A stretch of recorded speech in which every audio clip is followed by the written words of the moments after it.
비하인드 뉴스 정치부 이성대 기자 나와 있습니다. 시작할까요? 네, 첫 번째 이슈 바로 보겠습니다. 그들이 웃는 이유. 윤 전 대통령 사형 구형됐지만 지지층에서는 의외로 큰 동요가 보이지 않는 모습이죠. 예. 일단 윤 전 대통령 본인도 사형 구형 당시 저렇게 웃기도 했었습니다. 참고로 힘들 때 우는 건 365, 힘들 때 웃는 자가 인류다라는 말도 있는데 예. 인류라서 웃는 게 아니라 정말 좋아서 웃는 게 아니냐라는 분석이 있는 겁니다. 실제로 지지층에서는 본인 자신이 후회 없이 당당하고 떳떳하다고 생각하기 때문에 웃었다라고 주장하고 있고요. 예. 무엇보다도 사실상 우리나라 사형 폐지 국가이기 때문에 사형 집행에 염려도 없다라고 주장하고 있는 겁니다. 예. 사형 구형받고 웃는 것도 참 보기에는 황당했는데 지지자들 반응도 황당하네요. 게다가 또 윤 어게인 측에서는 사형은 사실상 무기징역과 같은데 이마저도 얼마 살지 않고 나올 것이다라고 자신감을 드러내고 있습니다. 왜 그러냐? 사면받기 때문이다라고 주장하고 있는데요. 예. 들어보시죠. 전두환 노태우 대통령이 2년 살다 나왔어요. 역대 최고 오래 살은 사람이 5년 미만입니다. 국민 여론이 또 바뀝니다. 지금 몇 년 지나면 무기징역을 하든 뭘 하든 대통령들은 국민 통합 차원에서 곧 아마 몇 년 있으면 또 저는 사면이나 그런 놀 걸 봐요. 그런데 이제 1심 구형이 나왔고 선고는 한 달 정도 남아있죠. 그런데 벌써부터 사면을 확신하는 모습은 좀 적절치 않다라는 비판 나오고 있는 겁니다. 예. 대법원까지 가려면 꽤 많이 남았죠. 윤 어게인 측의 주장을 정리하면 어차피 시간이 흐르면은 국민들은 잊는다. 그리고 재평가가 이루어진다. 사면될 수 있다. 걱정 없다.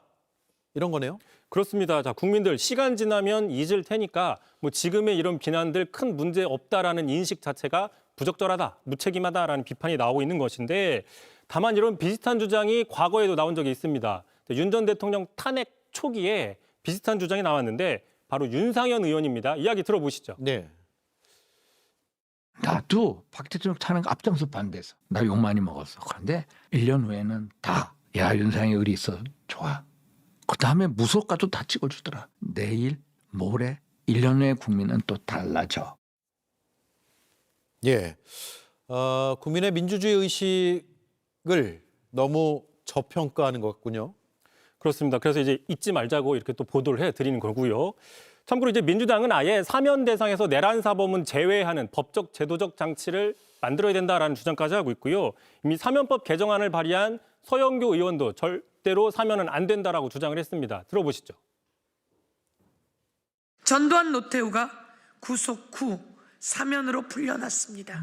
그 전례를 떠올리며 복역하고 나올 수 있다 이렇게 안일하게 생각하고 있는 것은 아닌지 내란 우두머리 윤석열은 사면 꿈도 꾸지 마십시오. 그리고 이번에 신임 최고위원에 당선된 강득구 의원 같은 경우에도 역대 대통령 중에 5년 이상 산 사람 없다. 시간 지나면 여론 바뀌고 결국 사면된다는 말까지 나오는데 그야말로 정신승리다. 나 같으면 사면한다면 적어도 50년 후에 가능하다라고 적었습니다. 꿈꾸지 말라는 얘기죠. 예. 다음 이슈는요? 두 번째 이슈 보겠습니다. 여론조작 실전편. 지금 국민의힘 장해찬 여의도연구원 부원장 장동혁 체제의 핵심으로 부상하고 있죠. 그런데 이제 지난 총선 당시 여론조사 왜곡 혐의로 재판을 받고 있습니다. 그런데 오늘 대법원에서 원심의 무죄를 깨고 유죄 취지로 파기환송 결정을 내렸습니다. 예. 참고로 이제 당시 장해찬 부원장은 무소속 후보였고요. 원래 여론조사에선 3등을 했습니다. 그런데 잠깐 보시면 자신을 지지하는 응답자들만을 상대로 자신이 지지하는 후보의 당선 가능성을 묻는 수치, 그러니까 85.7%만 따로 떼서 저 위에 보시면 장해찬 당선 가능성 여론조사 1위라고 홍보를 했는데 네. 바로 이런 것이 유권자들의 판단을 흐리게 만드는, 유권자들을 잘못 받아들이게 만드는 여론 왜곡이라고 판단을 한 거죠. 예. 여의도 연구원은 당의 싱크탱크라고 불리고 여론조사 많이 하잖아요. 그래서 여론 분석이 주요 업무인데 공교롭게 그 핵심 책임자가 여론 왜곡 문제로 재판을 받는 거네요.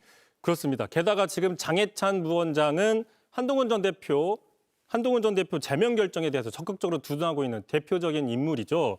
그러자 이제 한 전 대표 측에서는 당원 게시판 여론 조작 의혹을 앞장서 비판했는데 정작 본인이 여론 왜곡 혐의로 유죄를 받는 거 아니냐라는 지적을 하고 있고요. 예. 대표적인 친한계인 박상수 전 대변인 그 해당 기사를 공유하면서 바로 이것이야말로 대법원이 인정한 진짜 여론 조작이다라고 저격을 했습니다. 예. 알겠습니다. 파기환송이 됐으니까 끝까지 지켜봐야겠네요. 잘 들었습니다. 이성대 기자였습니다. JTBC 뉴스를 시청해 주셔서 고맙습니다. 저희는 저녁 6시 30분 뉴스룸에서 뵙겠습니다.